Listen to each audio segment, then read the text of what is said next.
In the vast expanse of our oceans, ships are the lifeblood of global trade, connecting continents and delivering goods to every corner of the world.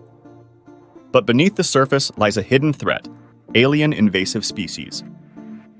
These organisms hitch rides on ship hulls, traveling vast distances. Once introduced, invasive species can disrupt local ecosystems, outcompete native species, and cause irreversible damage to marine biodiversity. Hull cleaning is crucial in preventing the spread of these invasive organisms. By removing biofouling, like barnacles, algae, and other marine life, from the hull of ships, we can significantly reduce the risk of translocating alien species. At Schomberg, we've developed the VacuCart and Reclaim filtration system, a state-of-the-art solution that not only cleans hulls, but also captures and filters out harmful organisms, preventing them from entering new environments.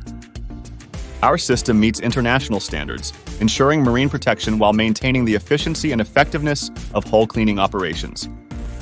By adopting advanced hull cleaning technologies, the shipping industry can play a pivotal role in safeguarding our oceans from the threat of alien invasive species. Together, we can navigate toward a safer, more sustainable future for our oceans.